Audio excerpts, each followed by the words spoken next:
পুরাতন দলিল তল্লাশি করার নিয়ম। আপনি যদি কোনো জমি ক্রয় করতে চান তাহলে জমির মালিকানা যাচাই হতে পারে।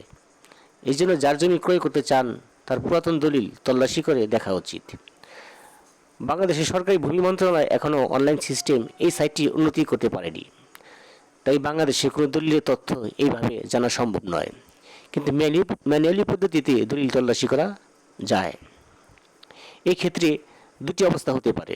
এক, যদি মূল দলিল থাকে এবং মূল দলিল যদি না থাকে। অর্থাৎ দ্বিতীয় ক্ষেত্রে মূল দলিল না থাকলে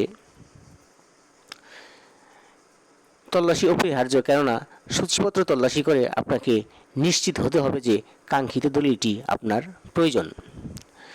যদি মূল দলিল থাকে সেই ক্ষেত্রে করণীয়, রেজিস্ট্রি অফিসে দলিলের রেজিস্ট্রি কার্যক্রম শেষ হলে মূল দলিল শেষ পৃষ্ঠার উল্টো দিকে দলিলটি কত সালের, কত নম্বর বালাম বইয়ের, কত পৃষ্ঠা থেকে কত পৃষ্ঠা নকল করা হয়েছে তা লিখে সাব রেজিস্ট্রার কর্তৃক স্বাক্ষর করা হয়।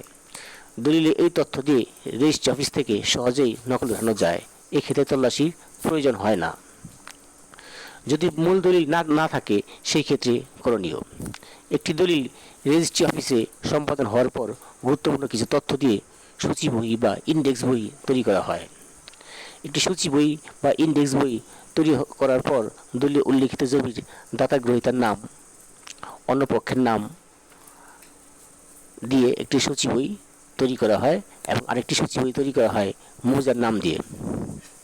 অর্থাৎ দুটি ইন্ডেক্স বই বা সূচি বই তৈরি করা হয়। আপনার কাছে দলিলের কোনো তথ্য না থাকলে নির্দিষ্ট ফি পরিশোধ সাপেক্ষে রেজিস্ট্রি অফিসে এই সূচি বই বা ইন্ডেক্স বই তল্লাশি করে খুঁজে বের করতে পারেন আপনার কাঙ্ক্ষিত দলিলটি।